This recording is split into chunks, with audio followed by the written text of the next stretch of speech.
요한과 함께 요한복음 묵상, 오늘 요한복음 12장 31절에서 36절까지 말씀입니다. 요한복음 12장 31절에서 36절까지 말씀입니다. 31절부터 36절까지 같이 읽도록 하겠습니다. 이제 이 세상에 대한 심판이 이르렀으니 이 세상의 임금이 쫓겨나리라. 내가 땅에서 들리면 모든 사람을 내게로 이끌겠노라 하시니 이렇게 말씀하심은 자기가 어떠한 죽음으로 죽을 것을 보이심이로라. 이에 무리가 대답하되 우리는 율법에서 그리스도가 영원히 계신다 함을 들었거늘 너는 어찌하여 인자가 들려야 하리라 하느냐. 이 인자는 누구냐. 예수께서 이르시되 아직 잠시 동안 빛이 너희 중에 있으니 빛이 있을 동안에 다녀 어둠에 붙잡히지 않게 하라. 어둠에 다니는 자는 그 가는 곳을 알지 못하느니라. 너희에게 아직 빛이 있을 동안에 빛을 믿으라. 그리하면 빛의 아들이 되리라. 예수께서 이 말씀을 하시고 그들을 떠나가서 숨으시니라. 아멘.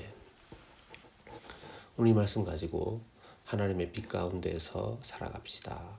하나님의 빛 가운데에서 살아갑시다 하는 제목으로 말씀 나누기를 원합니다. 실제로 지금 이 현실 시대는 전쟁의 시대는 아니죠.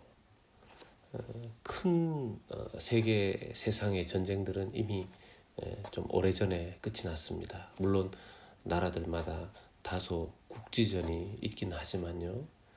세계 1차, 2차 대전 같은 온 세계가 전쟁의 포화에 휩싸이는 그런 시대는 아니라는 것이죠.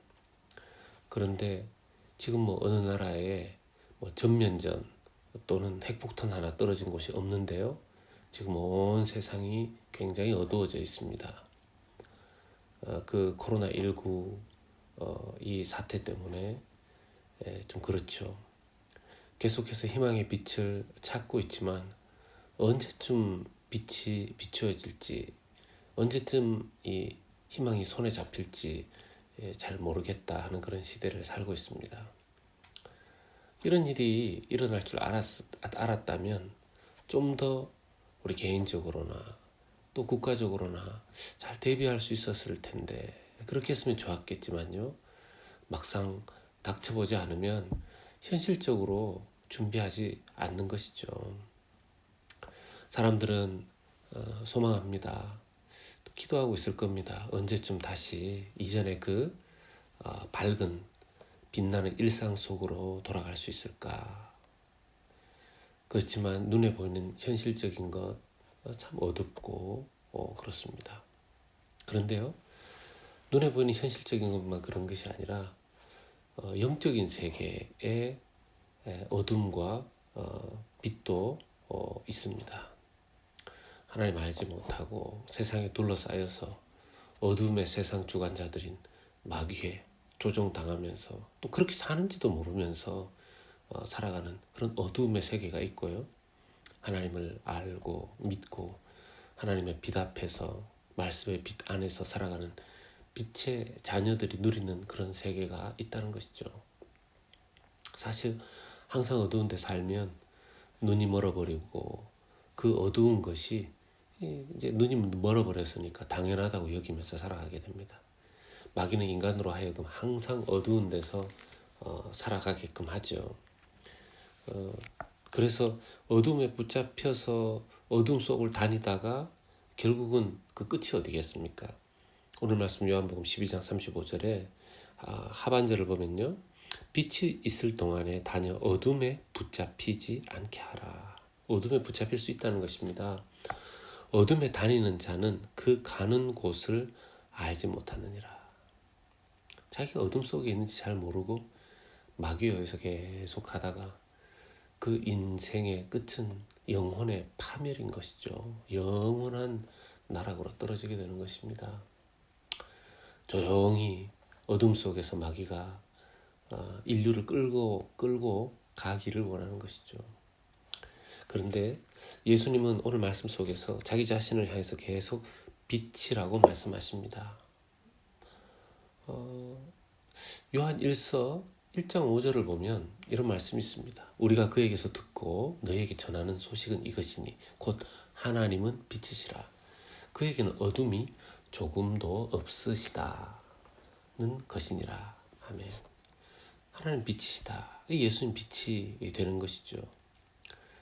사도 요한이 요한복음도 기록하였고요. 요한 1서도 기록을 하였는데 사도 요한이 예수님에게 이 빛이라는 말씀을 계속 들었을 때 온전히 깨닫지 못했다면 나중에 이제 십자가 사건 이후에 온전히 깨닫게 되지 않습니까? 성령을 받고 그리고 그 이후에 그는 요한 1서에서 그렇게 하나님께로부터 말씀을 받아서 이렇게 이야기하는 것이죠. 잠시 동안이 아니라 우리는 영원히 빛에 거할 수 있다는 것입니다. 하나님 빛이시기 때문에 예수님께서 십자가를 지신 이유는 어둠의 그 왕노릇하던 사탄을 심판하시기 위함이었습니다.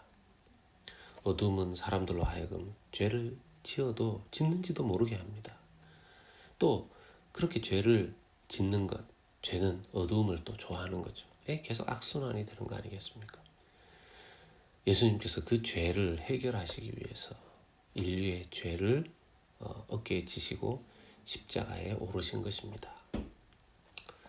예수님은 당시에 2000년 전에 오셔서 당시의 사람들에게 계속 말씀하셨습니다. 기회를 주셨습니다. 참 그런데도요, 많은 사람들이 예수님의 말씀을 듣고도 그 잠시 동안의 빛을 경험하면서도 빛으로 나오지 않은 사람들이 너무 많았던 거죠. 그래서 예수님께서는 빛이 비추어지는 동안에 예수님이 그 땅에 있는 동안에 예수님께로 나오라고 계속해서 말씀을 전하셨습니다. 그런데요, 우리는 감사하게도 예수님의 십자가와 부활을 이미 지나간 이후에 복음 시대에 살고 있는 성령 시대에 살고 있는 우리들 아니겠습니까?